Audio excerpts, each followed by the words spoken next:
Ahora voy a realizar la presentación de mi libro, ¿no? Como Umbral. Ahora voy a hablar de mi libro. Hemos hablando del libro de otras personas. Así que ahora toca el mío. Exactamente. Llevo toda la semana pensando en eso.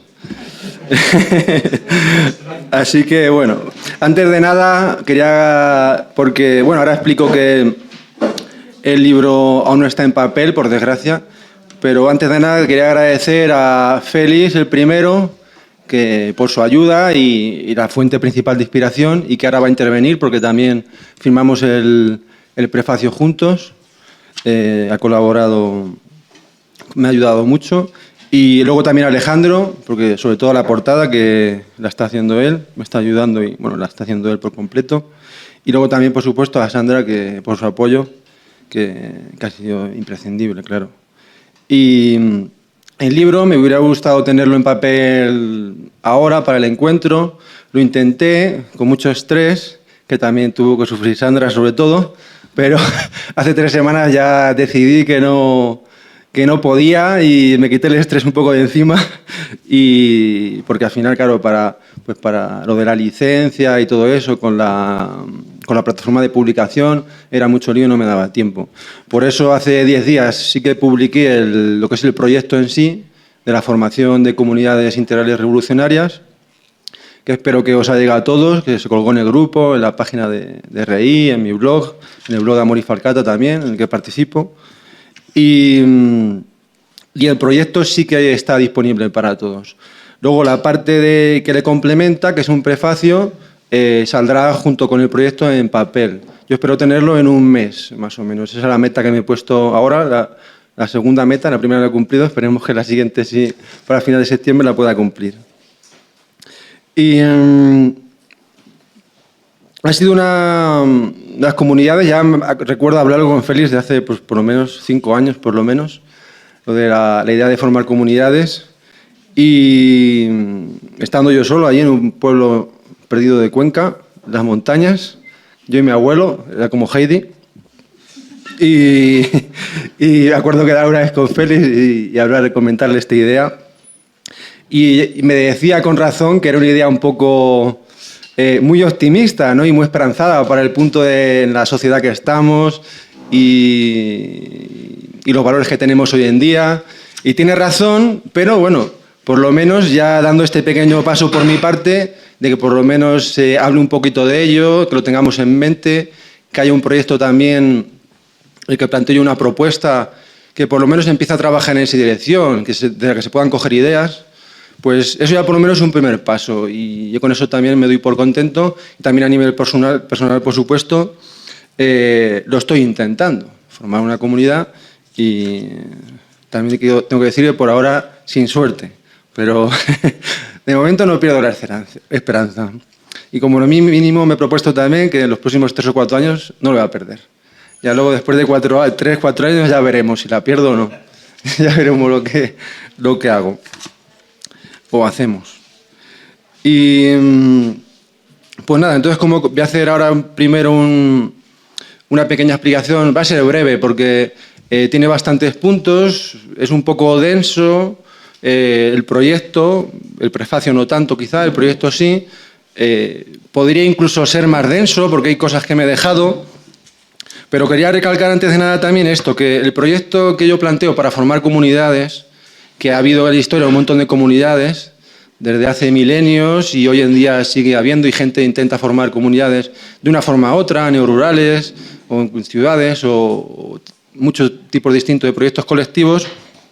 Pues mi propuesta no pretende ser una propuesta cerrada ni exclusiva en absoluto, sino que pretende ser una propuesta inspiradora de la cual la gente pueda sacar elementos útiles, si ellos están pensando en formar una comunidad o que les puedan inspirar, o no solo formar una comunidad, sino en su vida diaria, si tienen cierta perspectiva transformadora, pues le puede servir también porque tiene elementos éticos, tiene elementos históricos, elementos estratégicos, y le puede servir también incluso sin querer formar una comunidad. Pero para los que la quieran formar, pues yo lo propongo así y lo repito numerosas veces en el escrito, que que solo pretende servir como inspiración.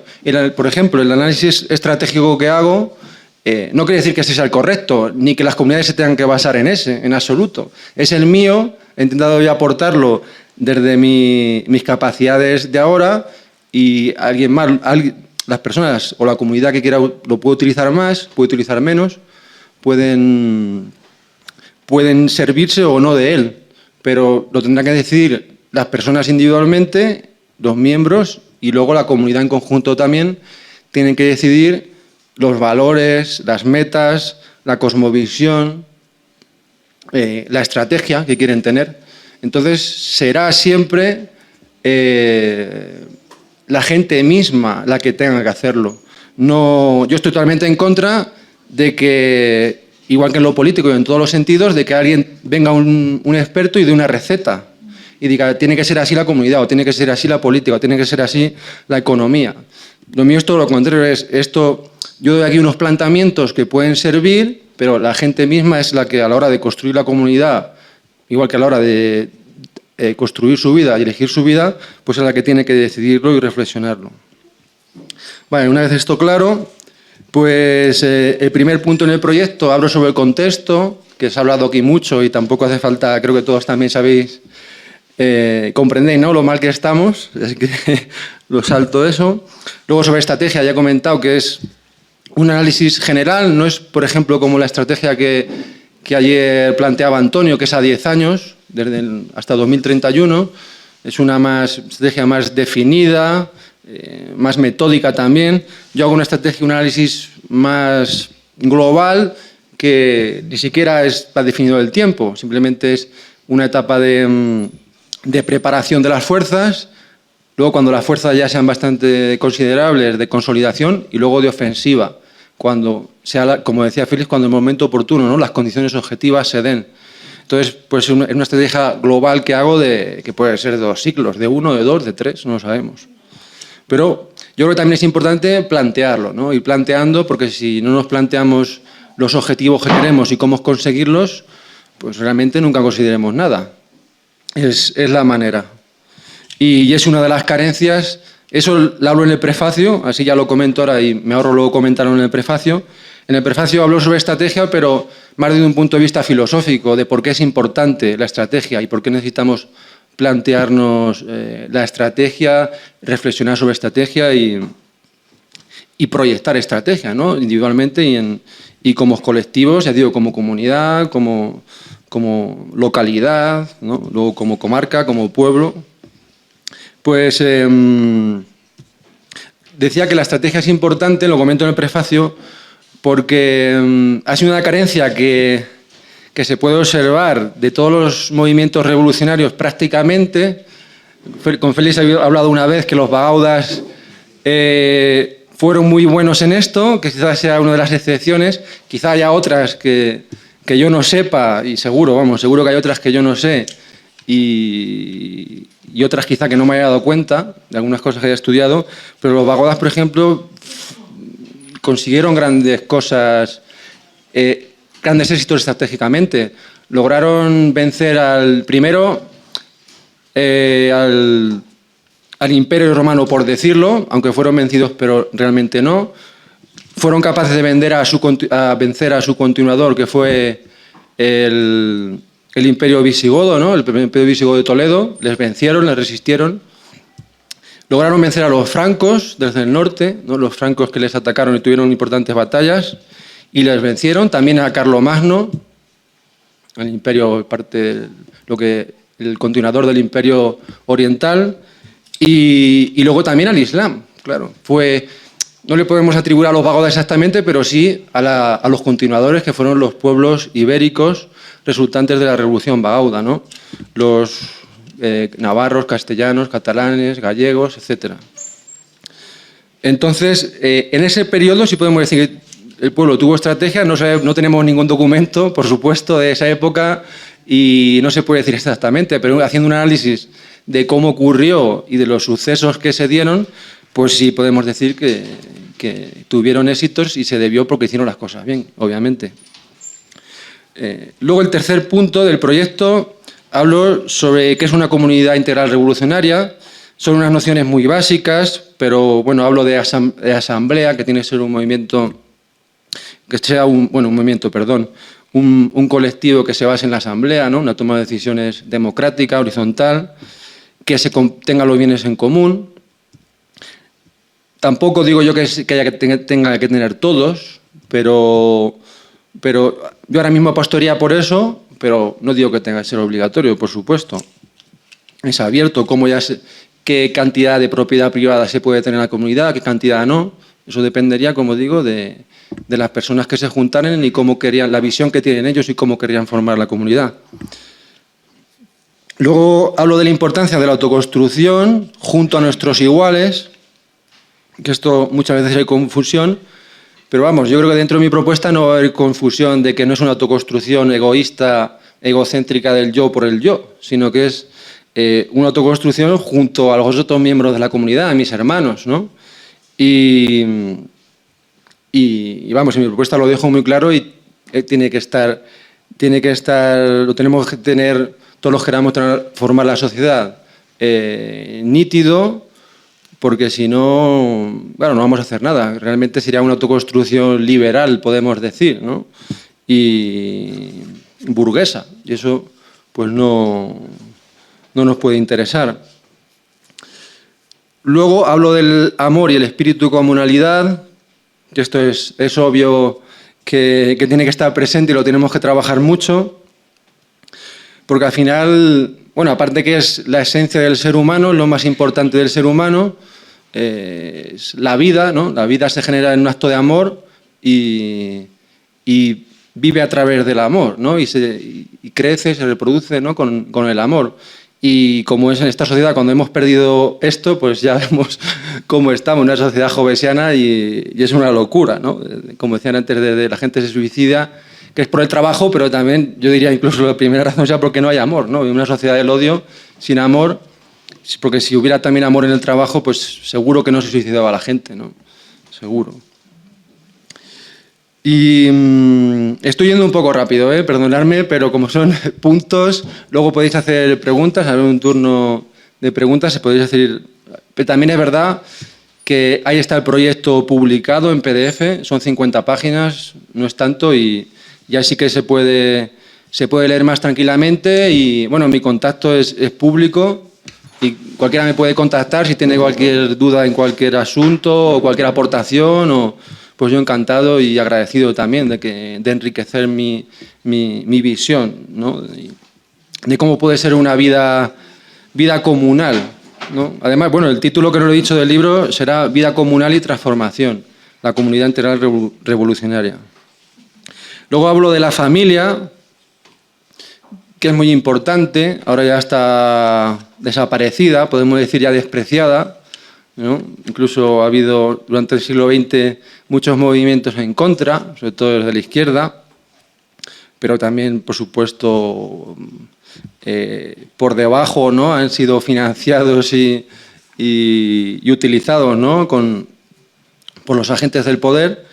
Pero la familia hay que recuperarla. Por supuesto, no una familia nuclear como la de principios del siglo XX, ¿no? que se creó a partir del Código Napoleónico de 1805, ¿sí? Y luego aquí en 1889, creo que es cuando se impone finalmente, se crea el Código Civil español a partir del Napoleónico. Pues esa familia no, claro, esa familia es horrible.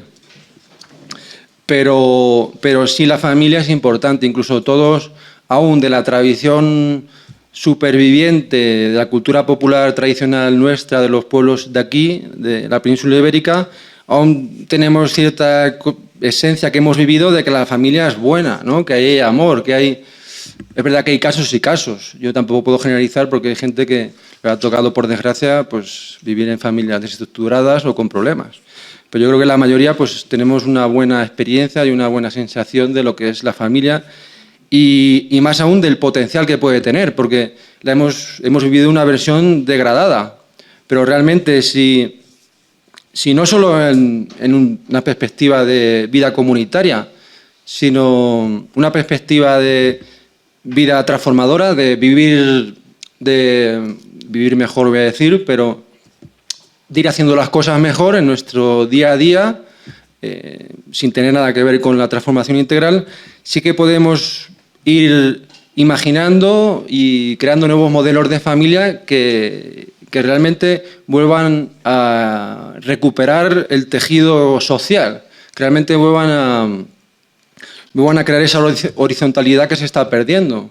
Y más ahora con lo del coronavirus, que estamos viendo que todas las relaciones horizontales pues están desapareciendo, pero a marchas forzadas. Ya desde niños podemos ver que en el colegio ya pues, obligan a llevar mascarilla, en el patio, en todos los sitios, se separa lo máximo posible. Pues como no luchemos contra eso, de 1 millón de modos posibles y nos esforcemos duro y trabajemos para combatirlo, pues vamos, no veo yo mucho futuro positivo. Negativo sí habrá futuro, pero positivo no. Y en el fondo, mi apuesta de la comunidad, o yo entiendo que la comunidad puede ser una herramienta para construir ese nuevo futuro. Sobre todo porque ante las circunstancias difíciles que nos encontramos y más que van a ser en las próximas décadas, incluso a nivel de supervivencia, pues la unión hace la fuerza. Entonces, una comunidad, estando bien organizada y que sea gente que comparte unos valores y unas ideas, pues puede servir para ante ese temporal que ya empieza, ¿no? Y va a seguir, va a aumentar los próximos años y décadas, y ya veremos a ver dentro de 30 años cómo puede estar la cosa, pues esa puede ser una herramienta social, ¿no? Comunitaria, que nos puede aportar una gran cohesión, una gran fuerza, un gran apoyo para, ante cualquier ataque, cualquier problema que podamos tener, pues va a ser muy fuerte. Sin embargo, si estamos aislados, pues es mucho más difícil. Incluso en las sociedades de hoy, quiero decir, que cada vez está más atomizada. Por supuesto, y yo creo que mucha gente revolucionaria, la mayoría incluso, quizá no opte por la comunidad, pero tendrán que trabajar muy duro para tejer ese tejido comunitario alrededor, vecinos, amigos, familia, etcétera, para poder aguantar todo lo que nos va a venir encima. Yo, por mi parte, apuesto por la comunidad, quizá dentro de 5 años diga, bueno, pues hay otra herramienta, otra estructura cooperativa o comunitaria que se puede formar o más alternativas. Yo, por supuesto, no estoy cerrado y el mismo proyecto puede servir para muchos otros tipos de estructuras convivenciales que se creen y comunitarias y son totalmente compatibles y pueden trabajar de forma paralela en una misma dirección, ¿no? En transformar y construir un futuro civilizador. El siguiente punto que comento es el del esfuerzo y el trabajo, y esto es fundamental, no solo a un nivel ético, que es obvio que para estar en el mundo y hacer cosas y poder ir adelante, pues necesitamos un esfuerzo, necesitamos trabajar duro, sino también para que la misma comunidad funcione. Quien haya estado en proyectos colectivos, pues de cualquier tipo, no solo productivos. Yo también estuve en un proyecto colectivo muy bonito, en el que crecí mucho personalmente, y los esquimos, y por supuesto era productivo y requería mucho trabajo, pero cualquier otro también requiere mucho trabajo, porque para que funcionen las cosas, pues idealmente de una forma equitativa, pero también es verdad que luego según cada uno pueda aportar, pero todo el mundo tiene que aportar un trabajo, un esfuerzo para que una comunidad funcione, para que una aldea funcione, ¿no? Para que un concejo abierto funcione, para que cualquier proyecto colectivo funcione, pues tiene que haber un trabajo detrás para que pueda ir adelante. Luego hablo de la noción de combate.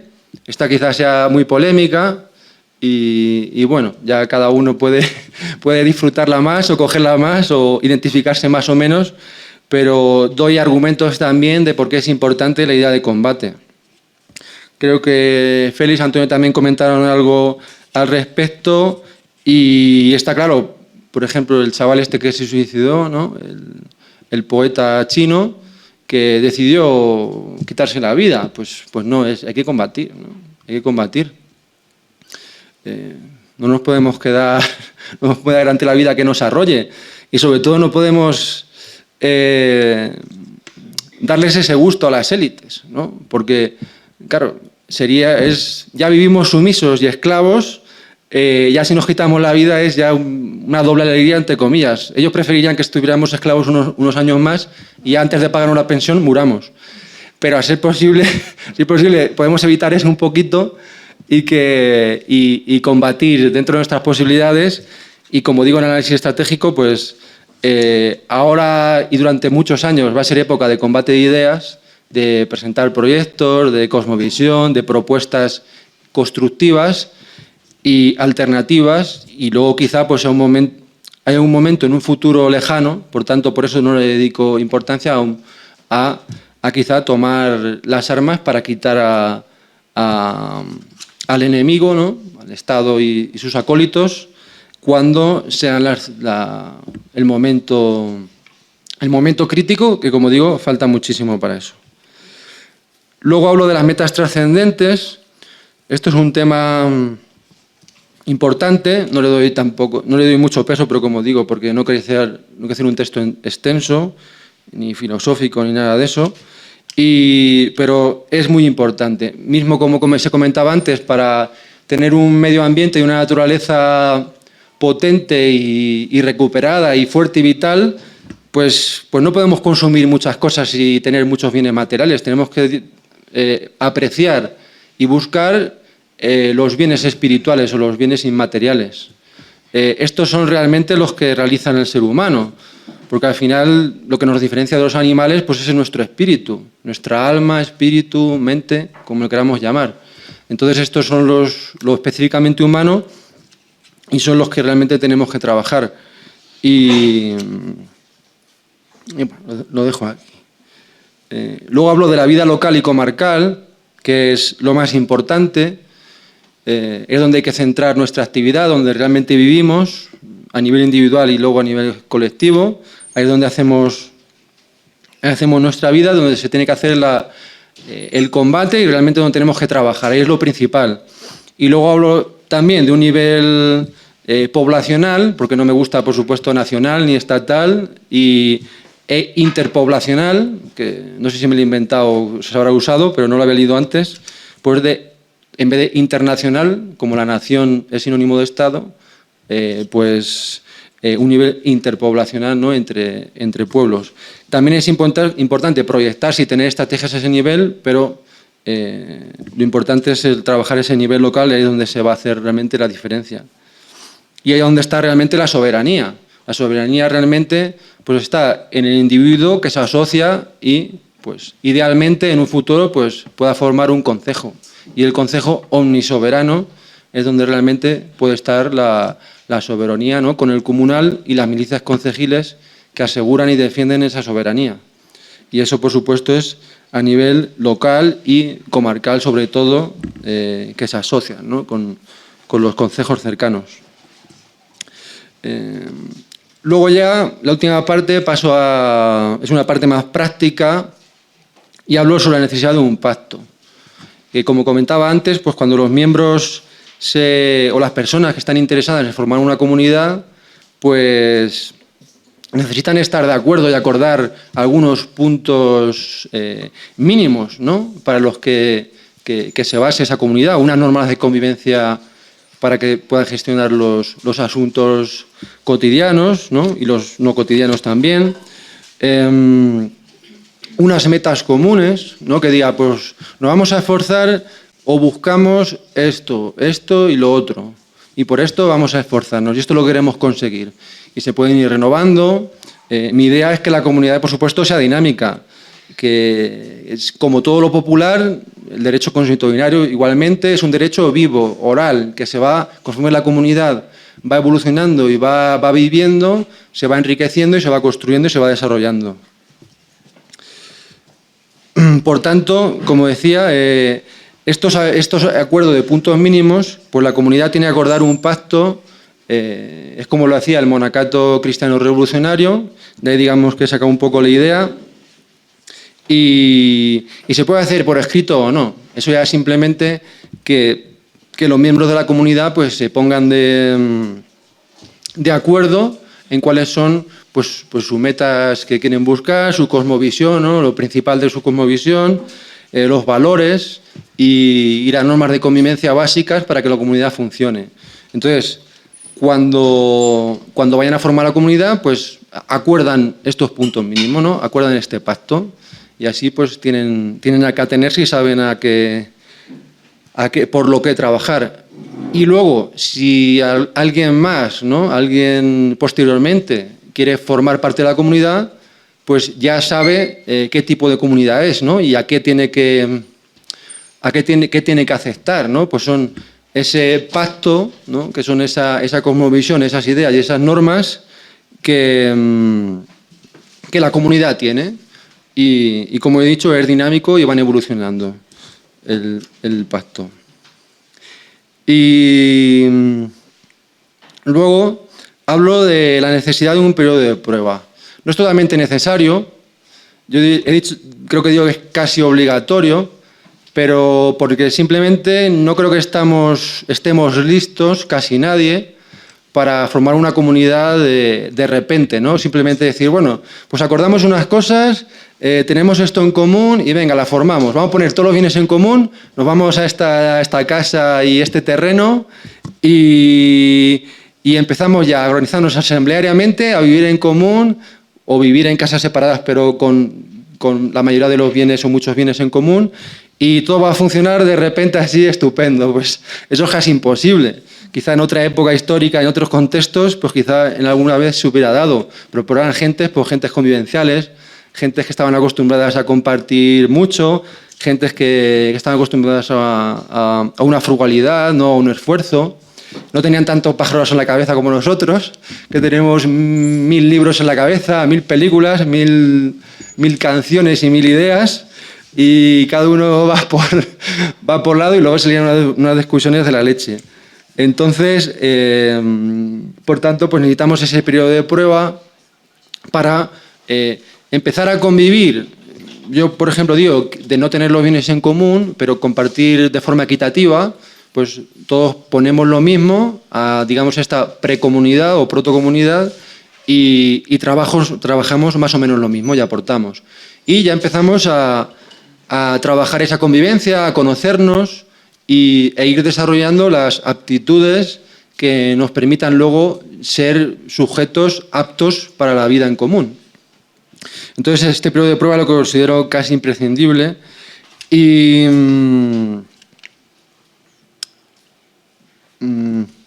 perdón, que tengo una cosa y se me ha ido. Que iba a comentar de esto, pero se me ha ido, no pasa nada.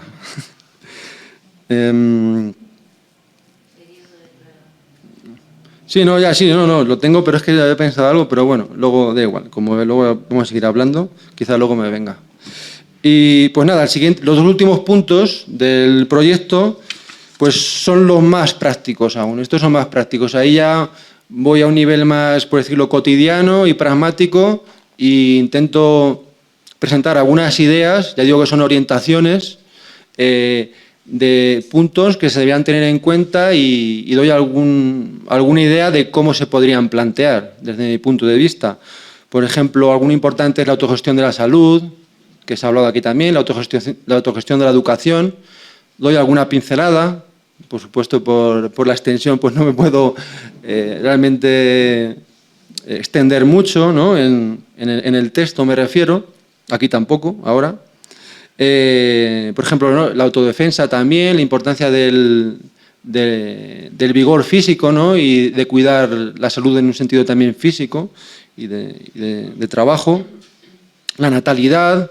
Bueno, comento algunos puntos prácticos. Por ejemplo, uno que fue importante, que se me vino así a la cabeza, no sé por qué, quizá acordándome de alguno de mis abuelos, y que era el cuidado de los ancianos.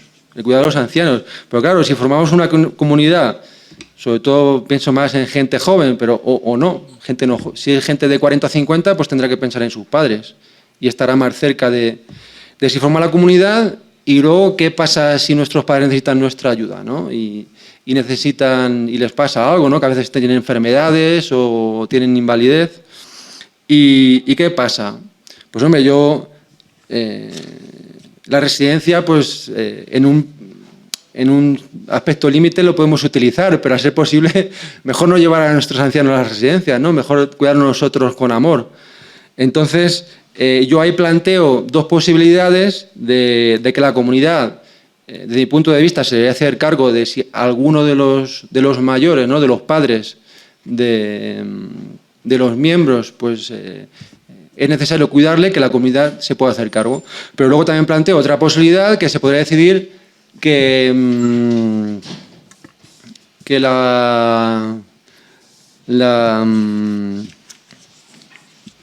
Buenas. ¿Qué tal? No, que me ha hecho ilusión porque no ha podido venir hasta ahora y es un amigo. Y los ancianos comentaba. Entonces, si la comunidad, porque es verdad que puede ser muy exigente que el padre de alguien venga a la comunidad y se le cuida a la comunidad entera, pues por lo menos tendría que hacer todo lo posible en ayudar a esa persona porque tuviera que el tiempo que fuera necesario a ir a cuidar a sus padres, ¿no? Y se le apoye todo lo posible. Yo creo que eso sería lo mínimo. Entonces, algunos de estos puntos más prácticos los trato aquí y, bueno, como yo digo, son orientaciones que seguro que cualquier persona puede tener los suyos y mejores. Y esto en cuanto al proyecto que está publicado ya de forma digital. Ahora voy a comentar brevemente sobre el prefacio, que es lo que se publicará ya junto a este proyecto en papel, ya digo, alrededor de un mes. Pues en la parte del prefacio hablo primero sobre las crisis y colapsos. También entendiendo lo que es crisis en un sentido también filosófico, ¿no? ¿Qué significa lo que es crisis? Y un aspecto que luego también en otro libro siguiente que quiero publicar, que me meteré más, es en el salto que se dio con el nacimiento del Estado en análisis y por qué creo yo que, por decirlo así, ¿no? En los últimos 8.000, 10.000 años, que fue un salto cualitativo de lo humano en la complejidad, ¿no? Un poco siguiendo la línea de Edgar Morin, ¿no? con su análisis de la complejidad, pues hubo un salto evolutivo, no en un sentido darwinista, pero hubo un salto evolutivo hace 10.000 años y se crearon culturas, se crearon lenguaje escrito, se crearon una tecnología mucho mayor que antes no existía y todo eso, desde mi punto de vista, yo creo que el ser humano no supo comprenderlo, no supo organizarse comunitariamente porque las sociedades también necesitaban una organización más compleja y los estados por eso al final acabaron triunfando, ¿no? Porque el ser humano ante ese mare magnum existencial, pues el estado era la herramienta o la estructura social más simple, en un sentido más simple de manejar, ¿no? Uno manda y los demás obedecen, es más sencillo que vamos todos, ¿no?, a organizarnos en cierto sentido y lo que propongo un poco, que lo dejo caer simplemente en este libro, es que lo necesario pues es un nuevo salto, ¿no? Que el ser humano acepte que hace falta un nuevo salto en la complejidad y que esta vez sí nos tenemos que organizar desde abajo horizontalmente y no jerárquicamente, ¿no?, de arriba a abajo. Y bueno, ya digo que esta idea en este libro no la toco mucho, pero espero luego exponerla un poco más. Porque también, bueno, se ha hablado desde ámbitos primitivistas y que todo de los últimos 10.000 años que todo ha sido negativo. Y en realidad no ha sido negativo. El ser humano ha avanzado bastante en ciertas cosas, ha habido cosas positivas, ha habido logros grandes. Y claro, eso también hay que valorarlo, ¿no? El ser humano hace 15.000, 20.000, 30.000 años pues no había desarrollado espiritualmente como ahora. Entonces, claro, los últimos 10.000 años no todo ha sido negativo. Eso tenemos que recuperarlo y dar un nuevo salto, ¿no? Pero bueno, hasta aquí. Luego hablo de, como he comentado antes, de necesidad estratégica, que no voy a volver. Y luego esta parte, quizá la que casi del prefacio, la que más ilusión, también la más grande, y la que también más me ha ayudado Félix, que es la parte de historia. Más me ha ayudado sobre todo en inspiración también y con sus obras. Y que que la parte más, es casi la misma extensión que el proyecto de comunidad que ya está publicado, un pelín menos. Y en esta parte analizo algunos movimientos revolucionarios del pasado que a mí me inspiran y me han inspirado también para plantear este proyecto de comunidad integral revolucionaria y de los que creo que podemos aprender e inspirarnos mucho, tanto de los aciertos como de los errores también, para evitarlos y como digo, la mayoría de ellos estratégicamente fallaron. Hago algún comentario, es pequeño, el análisis también es algo breve, pero sí que los comento. Empiezo con los esenios, que quizá es la parte más orgullosa de la que estoy, porque Félix no ha publicado al respecto mucho, entonces como que es algo que he sido yo un poco original. Y la verdad es que me impresionó cuando empecé a estudiar sobre los esenios, sus textos originales, que no me leí todos porque hay muchos, pero sí los documentos, textos de Qumran, y que esos son los que se encontraron, ¿no? en las cuevas en el año 50 en 49, y luego en los siguientes años posteriores se encontraron algunos más, y realmente estudiando esos textos y los testimonios de la época y luego análisis arqueológicos que se han hecho, pues realmente los esenios ya crearon la idea de comunitaria revolucionaria, o sea, el comunal revolucionario en aquella zona, en aquella época. Porque también luego hablo, por ejemplo, de aquí, como Félix ha hablado, de los celtíberos y de los pueblos prerromanos, vascones, también íberos incluso, carpetanos, ¿no? Muchos otros pueblos que también tenían una vida, podemos decir, comunal revolucionaria. De estos, en este libro hablo muy poquito, pero luego en el siguiente que sacaré, que sí que el siguiente libro que sacaré, que quiero para el año que viene, sí va a ser más de esto ampliado, de historia, y sí que lo analizaré más. Pero me refiero a que los esenios iniciaron el comunalismo revolucionario en la Israel y Judea de la época. Y esa visión, esa cosmovisión revolucionaria, que fue un combate, igual que hicieron los fariseos y los saduceos, aunque menos, contra Roma, de independencia. Bueno, en realidad, primero fue contra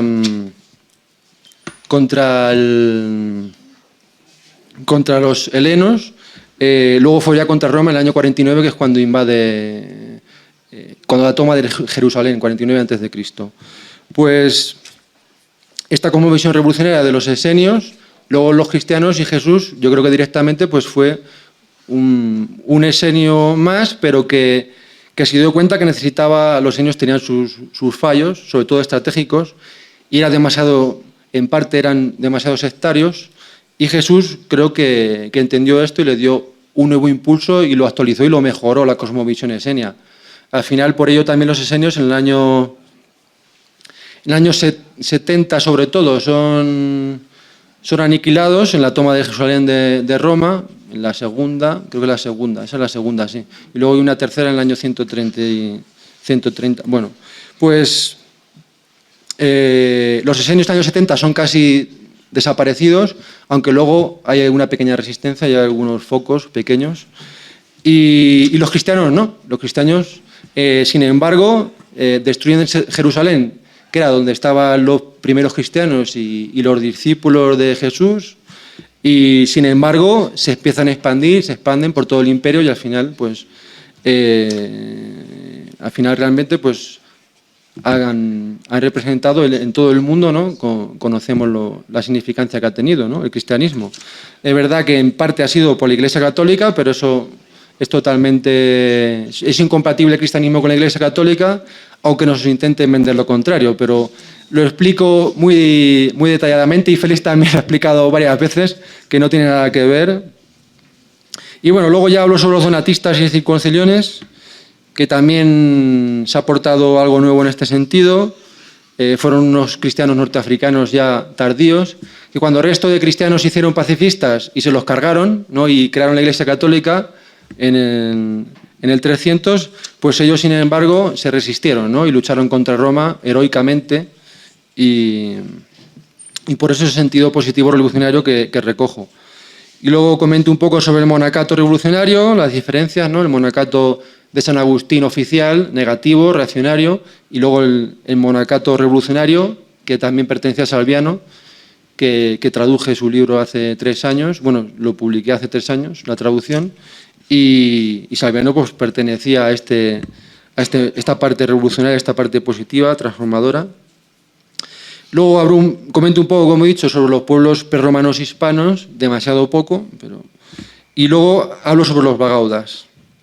Aquí ya un poco más, y bueno, ya Félix ha hablado mucho sobre esto, o sea que tampoco me voy a repetir sobre los bagaudas, lo encontraréis en el libro.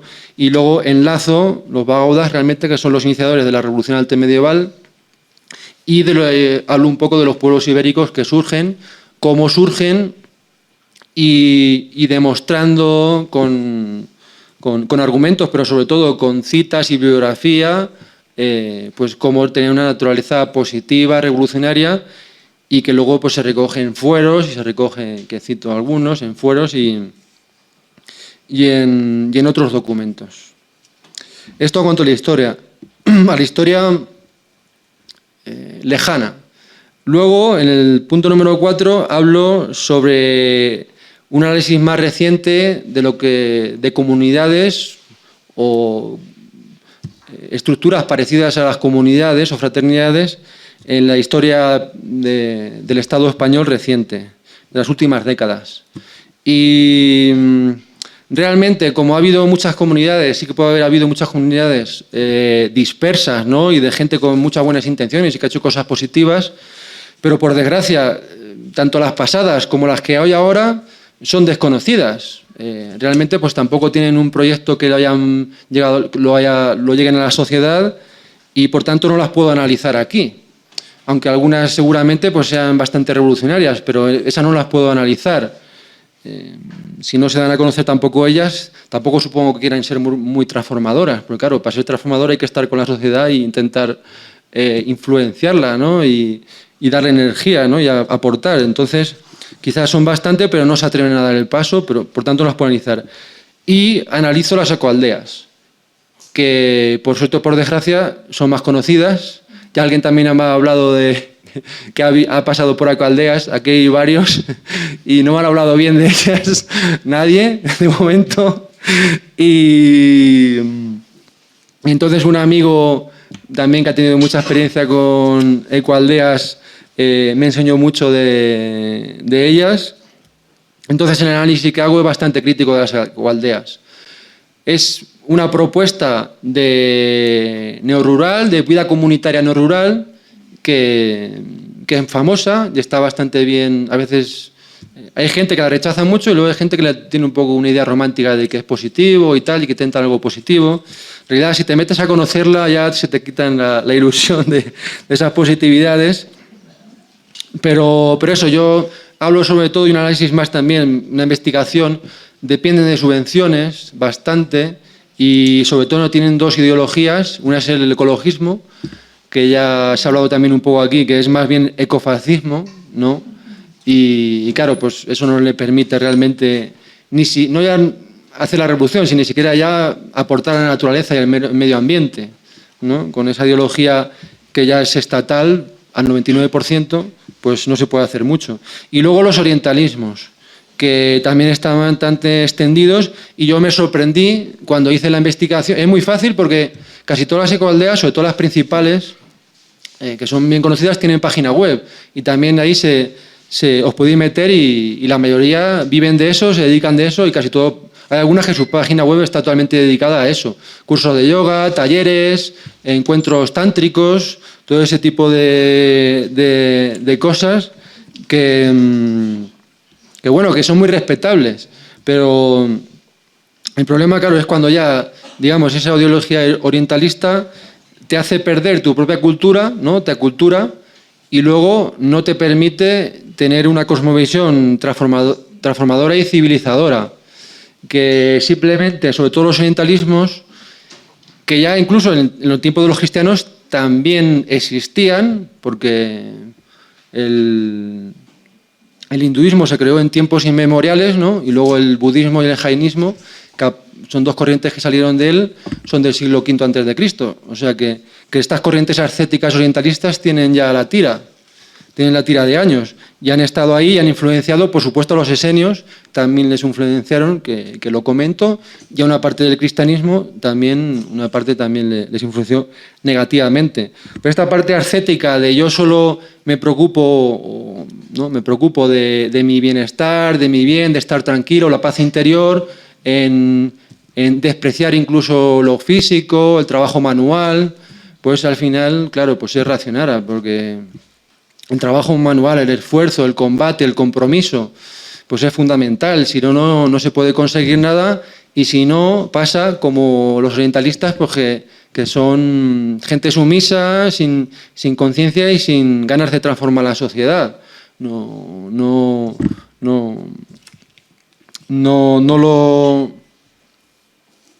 se lo plantean muchas veces siquiera, ¿no? Y si lo hacen quizás de una forma tan tenue y tan floja, que es como si no lo hicieran.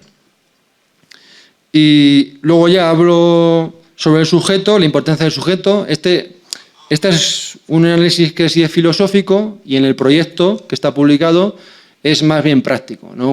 Sobre la autoconstrucción hablo de una serie de valores que son necesarios, ya que hago algún comentario más filosófico porque es importante el sujeto y porque tiene que ser el centro de nuestra cosmovisión, o como yo lo entiendo, la cosmovisión de las comunidades y de la sociedad.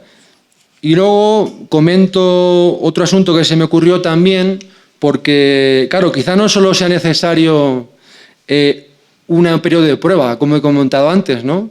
En que antes de formar la comunidad, pues los que estamos interesados nos juntamos un periodo a determinar por nosotros mismos, ya 1 año o 2, lo que necesitemos para estar listos para ya hacer la comunidad y poner todos los bienes en común, y ya quizá, pues eso, invertir en un terreno, invertir en todo, ¿no? Dar ese salto. Pues quizá no solo haga falta ese periodo de prueba comunitario, sino quizás antes, previamente a este periodo de prueba, quizás haya otra etapa preparatoria también necesaria, porque como estamos tan poco preparados para ello, y quizá incluso a veces tampoco tenemos la posibilidad de iniciar ese periodo de prueba porque no conocemos a gente para hacer la comunidad y empezar ya a probar, pues nosotros personalmente pues nos podemos ir preparando, desarrollando nuestras capacidades reflexivas, sobre todo convivenciales, éticas también, ¿no? Del esfuerzo, del compromiso, para poder estar preparados luego para iniciar ese proceso de la comunidad. Esta etapa preparatoria yo la digo que puede ser tanto a nivel individual como colectivo.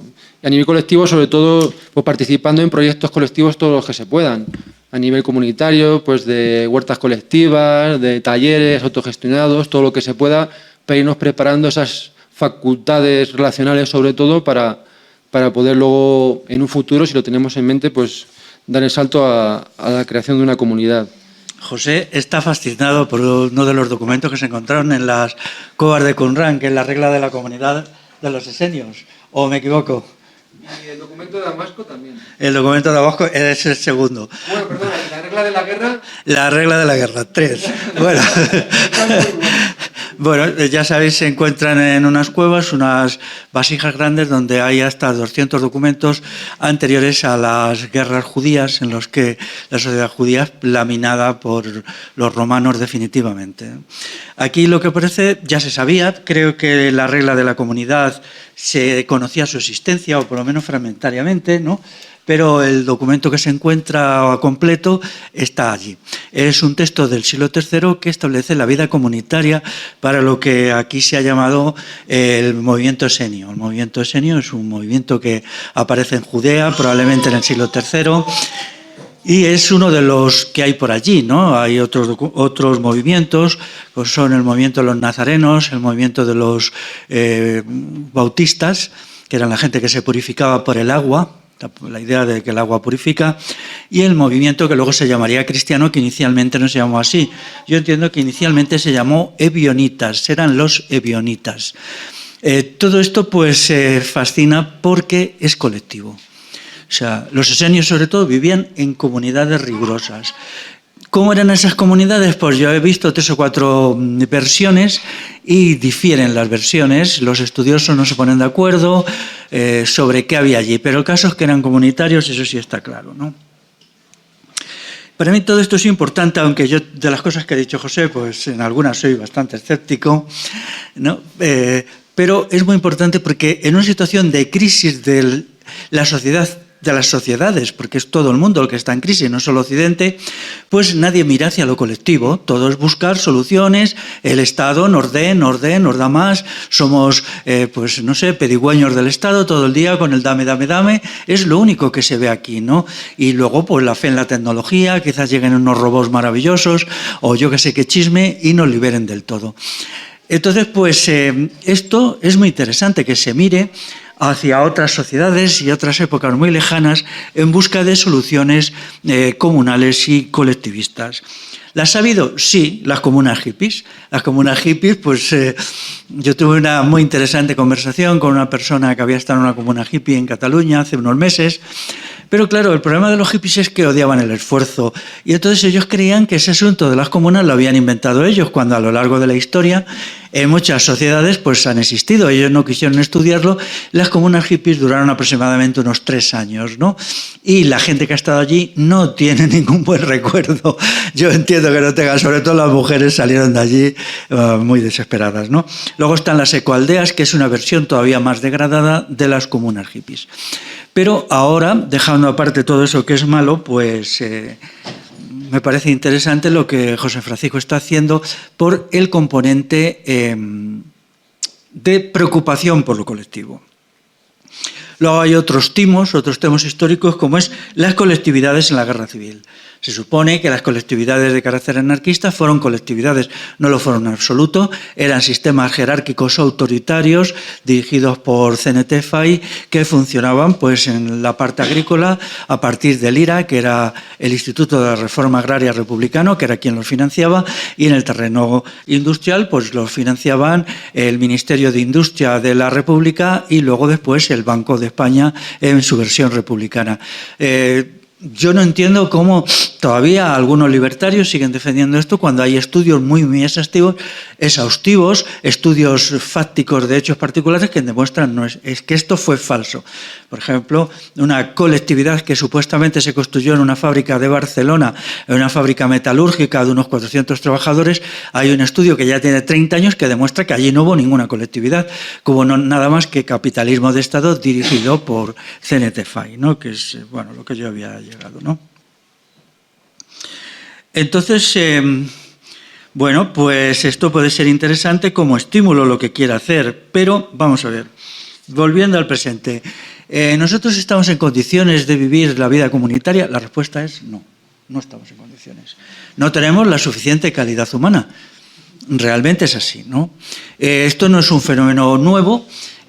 Cuando el Imperio Romano se declina, o el Estado romano mejor declina, el grado de asocialidad e individualismo de la gente que estaba allí es tan grande que aunque los idearios colectivistas desde el punto de vista del cristianismo revolucionario en colectivista nadie los practicaba.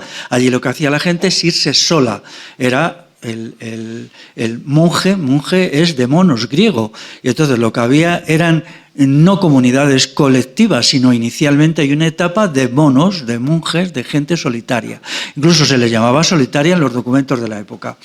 Tuvieron que pasar siglos antes de que esa gente hubiera logrado por sí mismo un grado de calidad personal que les permitiera dar el salto a la vida comunitaria. Esta vida comunitaria no es nada más que la continuación de lo que se había hecho en Judea. Judea es un curioso laboratorio revolucionario que se mantiene durante siglos. Supongo que ahora el antisemitismo de la extrema derecha y de los neonazis también va en esa dirección, igual que el anticlericalismo va a ocultar acontecimientos muy importantes que sucedieron. ¿Qué sucedió en Judea? El pueblo judío había sido aplastado por un montón de gente, los babilonios, los caldeos, los egipcios. Entonces su defensa como pueblo exigía una creación de una mentalidad colectiva. Entonces, en esa resistencia antiimperialista ellos logran cosas muy interesantes, como son, en primer lugar, el rechazo de la concentración de la propiedad. Dentro del derecho consuetudinario judío había, cada 7 años se repartía la propiedad concentrada y cada 50 se eliminaba totalmente toda concentración de la propiedad. Decidme qué pueblo ha logrado una cosa así. Luego, no había esclavos. incluso cuando se leen documentos de la época, mientras que Roma pues estaba llena de esclavos, Grecia estaba llena de esclavos, allí no había esclavos. O sea, no había. ¿Por qué? Pues en gran medida porque el reparto de estas propiedades que se hacía, me parece que se llamaba, cuando se hacía cada 7 años, era el año sabático, y cada 50 el año jubilar, sobre todo cada 50 años se destruía toda la propiedad concentrada, toda la riqueza en pocas manos, y se distribuía entre el conjunto de la población. No me refiero solo en la riqueza como medios de vida, sino como medio de producción, tierras, herramientas, ganados de labor, todo esto. Eso se mantuvo así hasta el nacimiento de la monarquía judía, sobre todo del rey David, que fue un personaje funesto, y mucho más Salomón. Salomón era un bellaco de mucho cuidado, era un personaje que empezó a presionar a la comunidad popular judía para que se rigiera por reglas típicas de propiedad privada, existencia de una unidad estatal y tal.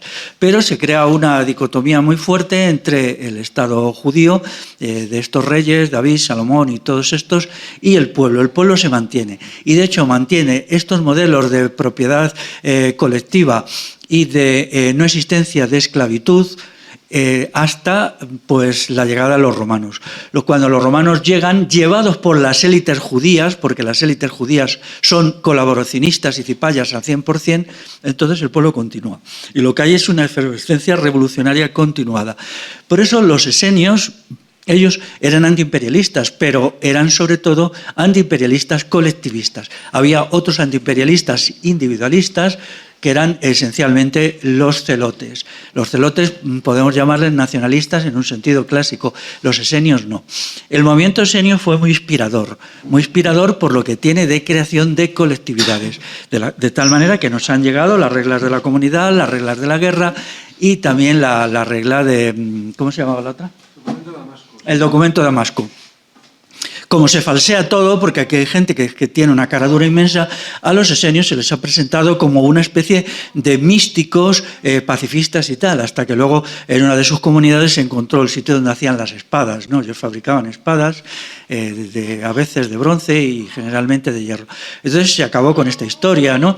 Ahora mismo la versión que dan los historiadores más conscientes, que no tienen nada que ver con la Iglesia Católica, ni ninguna iglesia, ni con el judaísmo, ni con nada, que es gente, a mi entender, a veces bastante buena, pues que ellos eran comunidades combatientes revolucionarias que combatían al Imperio Romano con las armas en la mano y con la política. Como no podían hacer rebeliones continuamente, pues combatían con ideas, con valores y con sistemas. Pero había muchísimas rebeliones. Cuando se estudia toda aquella época, era raro el año en que los romanos no tenían una rebelión en un sitio de Judea o en otra y tenían que matar a 300, 400, 700 los que cayeran, ¿no? Entonces era un estado de efervescencia continuada. Esto creó muchos valores positivos. Por una parte, un sentimiento de lo colectivo fortísimo y por otra parte, una ética del combate como no la había en ningún lado. Todo esto culmina ya en la gran rebelión judía del año 69-70, pero ahí hay una bifurcación, lo que luego serían llamados cristianos, que en la época no se llamaban de ninguna manera y no eran fáciles de diferenciar del resto de los grupos combatientes, deciden no participar. Deciden no participar en esa rebelión porque era una rebelión que no podía triunfar. Era el momento de más poder del Imperio Romano. ¿Qué sentido tenía enfrentarse con las armas en la mano a un poder romano que era invencible, ¿no? Mucho más cuando Roma había establecido un sistema de flotas en el Mediterráneo que les permitía volcar sobre cualquier espacio del Mediterráneo docenas de miles de soldados por un sistema de flotas, que eso lo hizo Augusto. Augusto dijo, bueno, controlamos todos y tenemos unas flotas permanentes con unas bases militares y en el momento que alguien se insurreccione le echamos encima el ejército y los machacamos, que fue lo que les pasó a los judíos. Entonces ahí hay una diferencia. Hay en un momento, mientras casi todos, los nazarenos, los celotes, por supuesto, que eran verdaderamente... Bueno, los celotes eran una cosa tremenda, eran unos kamikazes, ¿no? Entonces, los que luego serían cristianos deciden no participar, con un argumento muy simple: no podemos ganar, si nos metemos en esto nos van a exterminar, porque Roma va a venir a hacer una política de exterminio, de hecho la hizo, primero mata a todos los que puede en Judea y luego dispersa al pueblo judío por todas partes, de ahí es lo que ellos llaman la diáspora, ¿no? Entonces no nos queda más remedio de una estrategia a largo plazo, una estrategia que puede ser siglos a partir de los criterios de universalismo. Ya no podemos ser nacionalistas judíos, sino que tenemos que ser universalistas, porque el poder de Roma es universal y solo un movimiento universal puede vencerlo. Y eso es lo que a partir del siglo II, entiendo yo, se llamaría cristianismo. Bueno, entonces... Entonces, el meollo que nos interesa de todo esto es lo colectivo. ¿Cómo organizar lo colectivo? ¿Se puede organizar lo colectivo en una sociedad tan degradada como ahora? La respuesta es no. Lo que se ha hecho con las comunas hippies y con las ecoaldeas son caricaturas. A mí las ecoaldeas me parecen pura basura, puro fascismo. Y las cosas que pasan allí dentro se tendrían que escribir. Yo he alentado a gente que ha vivido en ecoaldeas y que las escriba. Pero la gente sencillamente tiene miedo a escribirlo porque tienen miedo a represalias. Daros cuenta hasta dónde llegan las cosas, ¿no? Pero algún día lo escribiremos nosotros si hace falta. Bueno, de todas maneras, a mí me parece que el trabajo de José es muy orientativo, muy iluminante y se debe de acabar y se debe de publicar, ¿no? Por más que yo creo que sería tal vez como abrir una puerta a otras posibilidades. Hemos tenido aquí una herencia de todo esto, porque el colectivismo judío, pues, allí se inventa, no porque los judíos sean mejores que los demás, sino porque sufren una experiencia terrible de ser conquistados por imperios durante 1000 años. Entonces, como ellos no quieren rendirse, pues van creando instituciones cada vez mejores, una ideología cada vez mejor y una calidad de las personas cada vez mejor. Yo esto lo trato, aunque no la parte histórica, en el libro de la Segunda República, que es aquí lo del comunal. El movimiento de resistencia a la destrucción del comunal en los años anteriores a la Guerra Civil es lo mismo. Y para las versiones completamente disparatadas, estúpidas y malévolas que se sueltan sobre el cristianismo por ejemplo, en los textos anticlericales al uso, pues yo, además de reírme, porque no tienen ni idea, no saben de qué van las cosas, pues lo que utilizo es una artimaña, que es enseñar mi libro sobre el románico erótico. Y esto hace bastante efecto, ¿no? Porque si en los edificios, como dicen algunos amigos de los siglos XI y XII, algunos de ellos son verdaderamente pura pornografía, por ejemplo, la Colegiata de Santillana del Mar en Cantabria, pues entonces es que la versión que os han dado de la religión está equivocada. Incluso me permito poner algunas fotos de coitos, por ejemplo aquí una de ellas, y yo contesto al terrorismo de esta gente con mi terrorismo que también es terrorismo, lo reconozco, pero como nuestra lucha es a la desesperada, porque es a la desesperada, no nos queda más remedio que hacer estas cosas. Entonces espero que el libro de José Francisco se publique y que sea leído y sea estudiado, porque, bueno, puede tener un significado práctico en un futuro, esperemos que no demasiado lejano, pero por el momento abrirá las mentes a mucha gente y les explicará que es necesario acceder a un nivel superior de vida, que es la vida comunitaria. La vida en comunitaria es lo que realmente puede construirnos como seres humanos. El problema está que partimos de unas condiciones tan deplorables que eso pues es como yo qué sé, un cojo que tenga que correr un maratón. Pues no.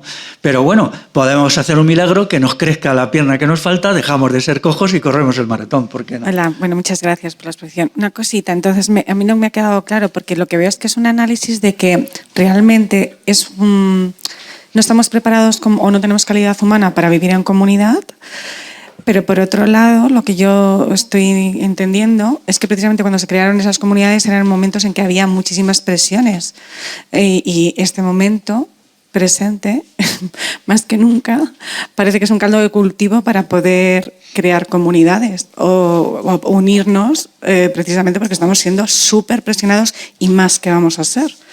¿No? Hay un poco como contradicción ahí. Yo comparto un poco lo que dices, pero también Félix tiene mucha razón, más razón que un santo, ¿no? Como dice Santo Félix, de que pues sí, hombre, no, las élites nunca han disfrutado de las herramientas del control mental y de destrucción del sujeto que han tenido hasta ahora, ¿no? Entonces, estamos destruidos como nunca antes. Por tanto, es verdad que tenemos que superar dentro de nosotros, ¿no? Y autoconstruirnos de una manera muy potente para poder llevar a esa vida colectiva. Pero yo apuesto por ello, claro. Yo creo que sí que podemos, no sé cuándo también, o no sé cómo, pero yo creo que sí podemos. Yo apuesto por eso. ¿Perdona? Depende de la presión, entonces. ¿Cuándo va a ser? Depende de la presión. No, Félix se refiere en que se tiene que ir construyendo un movimiento de transformación. En este caso, nosotros apostamos por la transformación integral, pero puede haber otros paralelos, también revolucionarios, que sean compatibles con el nuestro, ¿no? Y muchos otros, ojalá que haya muchos. Y a partir de ese proceso de mejora, de desarrollar la cosmovisión, de ir mejorándonos y desarrollando capacidades, estemos luego más listos en un futuro, quizá dentro de 50, de 70 años, de 30, no se sabe. Pero él se refiere un poco que sí, que ese movimiento del monacato pues comenzó primero por gente que anacoretas y monjes que se iban solitarios y luego ya se empezaron a unir. Ya una vez que también esas gentes, claro, pues se iban sobre todo a los desiertos de Egipto y Siria, fue el inicio, y allí, claro, ellos viviendo 20 años en el desierto, comiendo 4 escorpiones y tal, pues te hacía muy duro. Luego ya podías casi cualquier cosa, ¿no? Era un Superman casi. Yo, sí, por aquí. Bueno, en primer lugar, felicidades por el trabajo, porque creo que es importante imaginárselo. Yo estoy más cerca de Félix pensando que no estamos preparados, pero en todo caso podrá llegar ese momento y es bueno tener todas esas experiencias. Y por eso quería preguntarte, José, y también a Félix, que habéis hablado ambos de los esenios. Parece ser que ahí hay una paradoja. En parte utilizaron bueno, primero como judíos, ese nacionalismo les permitió juntarse para una resistencia frente a Roma, ¿no? Y luego utilizaron su creencia, su fe o una teología al servicio de una resistencia también. ¿Por qué lo digo? Porque alguna vez he escuchado que los esenios consideraban Dios también como una semilla dentro, ¿no? Y en ese sentido, también yo creo que es revolucionario, no sé, me imagino que para ese tiempo lo era, decir que Dios es la conciencia de uno, de alguna forma, decir eso, ¿no? Porque, bueno, bien, aunque hoy ya estamos muy secularizados y ya no tenemos esa necesidad, que por otro lado es un problema quizá para la lucha y porque tenemos más miedo que esas personas, ¿no? Y luego, esto como comentario, ¿no? Y luego como pregunta también, que me interesa, los esenios, en muchos casos, y no sé si en las cuevas de Qumran, tenían el celibato, ¿no? Y eran solo hombres en muchos casos, ¿no? No hay casos de que hubiera mujeres, ¿cómo se proyectaban en el futuro? En el libro explico que había 2 tipos principales. En aquella época, como en muchas otras, muchas sociedades, al no haber una iglesia, no existir una iglesia, como luego en el año 325 Constantino crea la Iglesia Católica, ¿no? Pero el cristianismo lleva 300 años sin iglesia, sin existir una iglesia. Entonces, en todas las religiones que han sido animistas o tribales o naturales, al no haber una iglesia, pues no te imponen una doctrina, no te imponen una forma de hacer las cosas, una liturgia determinada. Entonces los esenios nunca crearon iglesia, por tanto eran muy diversos. Las comunidades esenias y ellos mismos eran muy diversos. Yo analizo que según los estudiosos y lo que se puede saber, había 2 ramas principales. Una que es incluso más tardía, que fueron de hombres sobre todo y practicaban el celibato y era más ascética. Esta rama yo la califico de más negativa. Y luego una que fue más anterior, que se regían más por el documento de Damasco, que se llama así porque fue encontrado primero en la ciudad de Damasco, ya creo que en el siglo XIX o principios del XX, y luego en la cueva de Qumran se encontraron más copias. Y esta aquí ya era otro tipo de comunidad, una comunidad familiar, aldeana, que estaba en la vida de las ciudades y que es por ejemplo, dice Flavio Josefo, el historiador judeo-romano, pues estaban expandidos por un montón de aldeas y poblaciones. Y no solo él, Plinio el Viejo, por ejemplo, también habla de ellos y muy elogiosamente. Y entonces estaban estas 2 ramas principales, una más célibe, más negativa, ascética, y otra más positiva, familiar y de comunidad, más un poco lo que propongo yo. Solo comentar una cosa, es que no puedo resistir a comentarlo. La regla de la guerra se llama los hijos de la luz contra los hijos de las tinieblas. O sea, y yo lo califico en el libro que digo que es un libro como el de Maquiavelo, pero religioso y un poco más ético. Pero vamos, es increíble, o sea, es arte de la guerra también. O sea, es una locura. Yo, claro, teniendo la visión que dice Félix, que eran unos místicos, yo tenía esa visión de haberla oído, pues típico ves en Cuarto Milenio, alguna tontería de estas, dicen eso, y tenía esa visión, pero en absoluto. Incluso el término que he leído por ahí de algún estudioso, ellos, digamos, se acogieron o desarrollaron un mesianismo davídico militarista. O sea, ellos recuperan el mito del rey David, ¿no? Que era el rey David el que conquista, el que salva a los judíos, el que les libra de la opresión, y militarista porque era guerrero, ¿no? Y luego mesianismo porque era ese Salvador, ¿no? Ellos esperan al Salvador. Ellos como Salvador tienen al gran sacerdote, el sacerdote blanco, que llaman, y este fue como su Salvador, ¿no? No sabemos quién es realmente, los historiadores no saben quién fue este personaje. Hay distintas teorías, pero tenía un sentimiento religioso muy fuerte y muy unido también a este combate, y en algunos sentidos, ya digo, demasiado sectario, demasiado incluso eso, religioso en un mal sentido. O sea, es cierto, y por eso creo que el cristianismo superó esto. Esto lo superó en cierto sentido. Bueno, volviendo al presente, yo creo que de ese tipo de comunidades ahora no se pueden hacer. Debate. No. Otro día que no da tiempo. Pero sí se puede hablar de ellas. Porque empezando a hablar de ellas y empezando a exponerlas, es como algún día podrán ser realizadas. Eso también. Claro, porque es que si no, las cosas no van a ser de golpe, ¿no? Tendrá primero que y entender que en las condiciones en que nos estamos deslizando, pues tienen un gran futuro, por más que a lo mejor ese futuro no sea el año que viene, ¿no? Eso en primer lugar. Nos abre las mentes, nos hace ver unos criterios que hoy no se tienen, porque es que hoy no hay ningún criterio. ¿Por qué la gente está tan desmovilizada? Porque no hay nada. Somos pedigüeños del Estado y embobados ante los robots, ante los chismes y chirimbolos que nos meten en las aplicaciones del teléfono, ¿no? Entonces todo eso es desolador, ¿no? Las relaciones interpersonales están hundidas y entonces no hay nada que sea verdaderamente humano, porque esta gente ofrecían una solución humana, es decir, una solución de colectivos que se juntan frente al aparato horripilante que era Roma, porque Roma era un aparato institucionalizado de robots que eran los soldados romanos que obedecían ciegamente y hacían lo que le mandaban sus jefes. Bueno, pero nosotros ahora vivimos en una sociedad absolutamente injusta, ¿no? Donde una minoría se lucra, pagamos impuestos por 100 y nos devuelven servicios por 30 y el resto se los quedan ellos porque sí, porque tienen la policía a su servicio.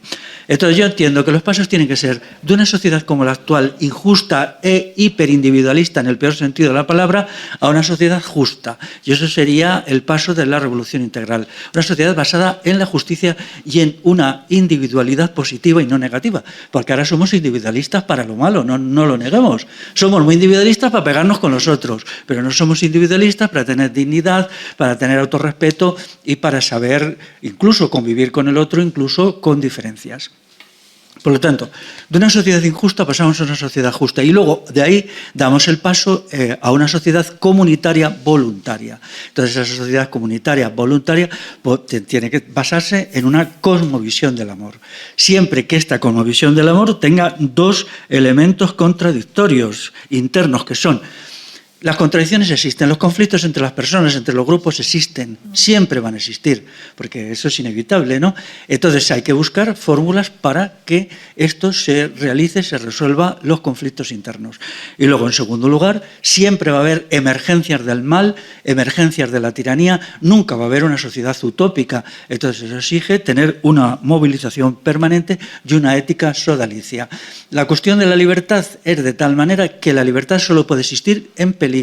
Toda sociedad libre está en peligro de dejar de ser libre, ahora y dentro de 100.000 años, porque eso está dentro de la noción misma de libertad. No se puede decir ya somos libres. Si decís ya somos libres, estáis empezando a perder la libertad. Y eso ha sucedido montones de veces a lo largo de la historia. Los judíos también vieron como su libertad primitiva se iba perdiendo según aparecían. Por cierto, esos que defendían al rey David eran bastante sospechosos, ¿no? Según iba apareciendo el rey David, luego los reyes y luego estos trajeron primero a pues a los emperadores helenistas y luego a los romanos. Entonces, ¿esto a qué nos lleva? Pues a considerar las cosas en una perspectiva histórica muy larga que ahora no necesitamos. Conclusión, cuando el libro esté preparado, yo sugiero que se lea, que se estudie, que se debata. No sé qué se podrá hacer por el momento, pero sí podremos ampliar mucho nuestras mentes con él. Y puede ser que en alguna situación se dé un salto a crear alguna comunidad de esta que puede servirnos, ¿no? Puede servirnos y ser útil, no lo sé.